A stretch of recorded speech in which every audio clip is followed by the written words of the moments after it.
The last section of Chapter 1 is Section 1.7, representing functions as graphs. Now we have a table, and that was what we did in our last section, was we represented functions as tables. So we're always going to use a table, but now we're going to put them on the graph to see what they look like. So our input is the x value, and our output is the y value. Now remember on graphs that we have an x and y axis. So those x values are going to be horizontally, and the output values y, those are going to be vertically. So what we need to do is take our table and put that into ordered pairs so we know how to graph this. So we just take each horizontal pair. 1, 2 is going to be a point. 2, 3 will be a point.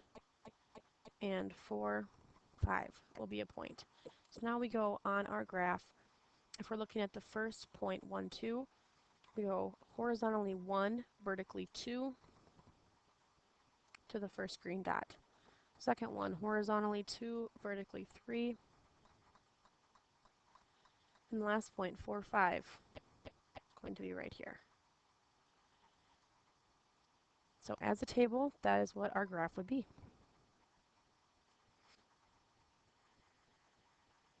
Second one, it doesn't give us a table, but it does give us the function rule, y equals 1/2 x, and it does tell us what our domain is. So this time we're going to have to make our own table, which is our x and y points. And we only have to use the points that our domain is given, 0, 2, 4, 6, and 8. And then we plug those x values into our function y equals 1/2 x to find our y values. First point would be 0. 1/2 times 2 is 1. 1/2 times 4 is 2. 1/2 times 6 is 3. And 1/2 times 8 is 4. So each individual point, like the one I circled, we're going to put on the graph. 0, 0, 2, 1, 4, 2, 6, 3, and 8, 4. Now some of you are probably going to be asking if we should be connecting these dots, and no, we should not connect the dots. They should just be those 5 dots. The next one is the graph of the function y equals 2x minus 1, where our domain is 1, 2, 3, 4, and 5. Again, we're going to want to make a table using only the domain values we are given. 1, 2, 3, 4, and 5. And we're going to plug those x values into our function to get the y values. 2 times 1 minus 1 is 1. 2 times 2 minus 1 is 3. 2 times 3 minus 1 is 5. 7 and 9 as we go. And then we can put those on the graph as well. 1, 1. 2, 3. 3, 5. 4, 7. And 5, 9. And again, no, we should not be connecting those dots.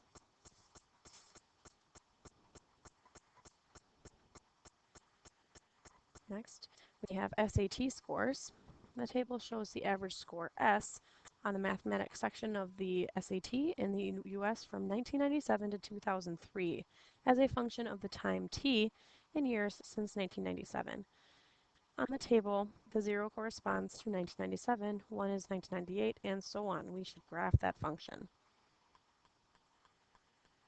So they gave us a table, which is really nice, but we need to make sure that we make our graph have the right scale so that our graph will make sense. So our t is going to be our independent variable that goes along the horizontal, just like the x does. So we need to label that years since 1997.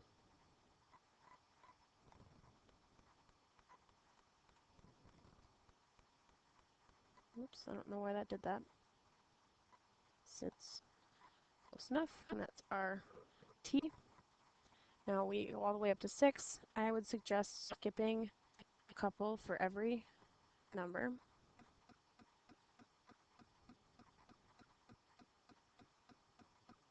And then on the vertical axis, we should have the score. Now we don't want to go all the way up to 519 is our biggest score. We don't want to go all the way up to that. So what we're going to do is make a graph break. That's what this looks like, a little earthquake. That's going to mean we don't have to start at 0. We're going to go all the way up, and we're going to start at 500 maybe, because we want to go all the way up to 519. I'm actually going to start at 510 and maybe go by ones. So 511, 512, 13, 14, 15, 16, 17, 18. Okay, so this is 510, 512, 14, 16, and 18. Now we can go ahead and graph each individual point. 0 corresponds to 511, 1 corresponds to 512, 2 is 511, 3 is 514, 4 is 514, 5 is 516, and 6 is 519.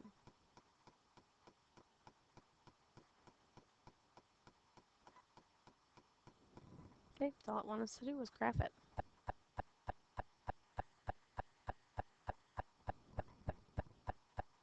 Okay, write a rule for the function represented by the graph.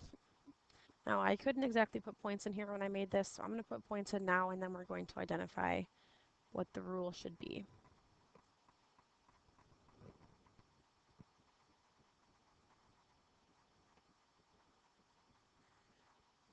Okay, so these are the points that we should have. So the first thing that we should do to try to figure out what the rule is make a table.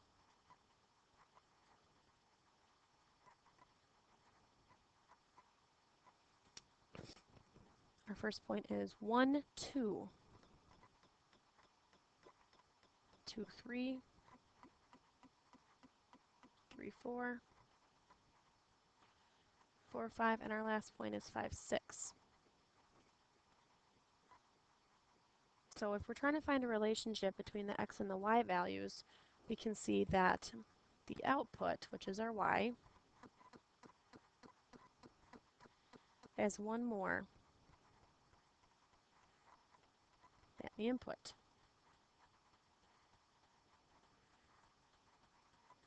So if we had to write a function for that, it would be y equals x plus 1.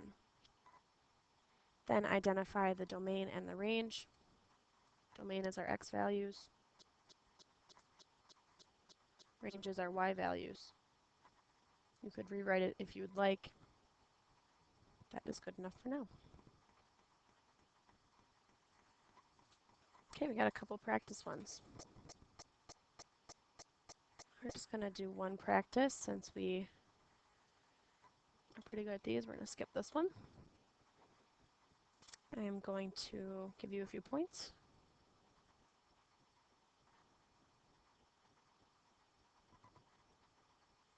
Okay, these were the 5 points that were given, and we need to figure out what the rule is.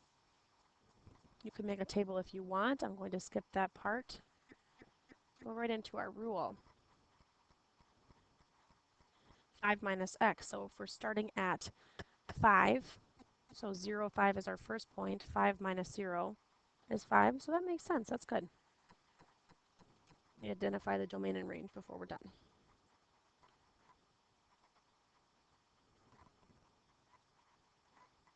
Domain is our x values, 1, 0, 1, 2, 3, and 4, and our range is our y values. Now you don't have to go in alphabetical order, but it is preferred.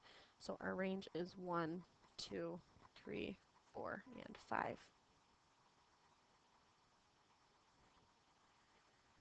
Okay, our last question in chapter 1 is analyzing a graph. So I'm going to have to draw this graph in for you. The graph shows guitar sales in millions of dollars for a chain of music stores from 1999 to 2005. Identify the independent variable and the dependent variable and describe how the sales changed over the period and how you would expect sales in 2006 to compare to the sales in 2005. So on our x-axis down here, this is our x-axis. Oops, the corner Isn't working. We have the years since 1999.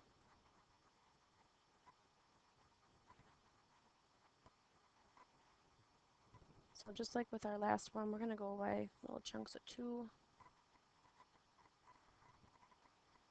0 years, 1, 2, 3, 4, 5, and 6. And then up the vertical scale is going to be our sales in millions of dollars. And of course, this graph would be given to you. I am just drawing it now. You're never going to have to draw a graph and then analyze it.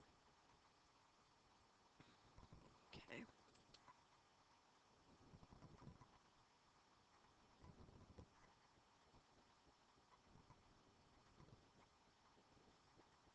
Okay, almost done.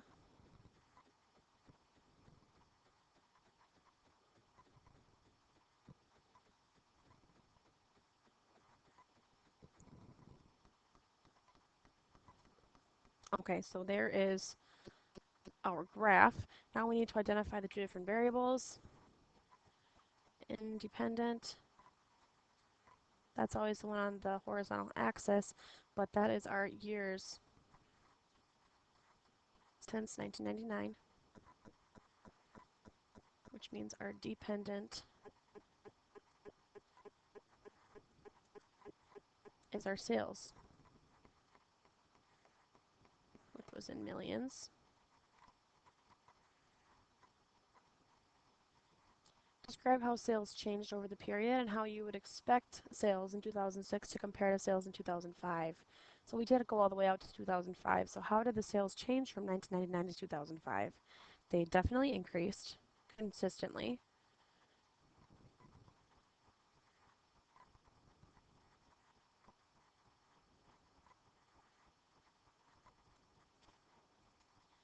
You would expect, since it's continually increasing, that the sales in 2006 would be greater than the sales in 2005. And that would do it for our chapter 1.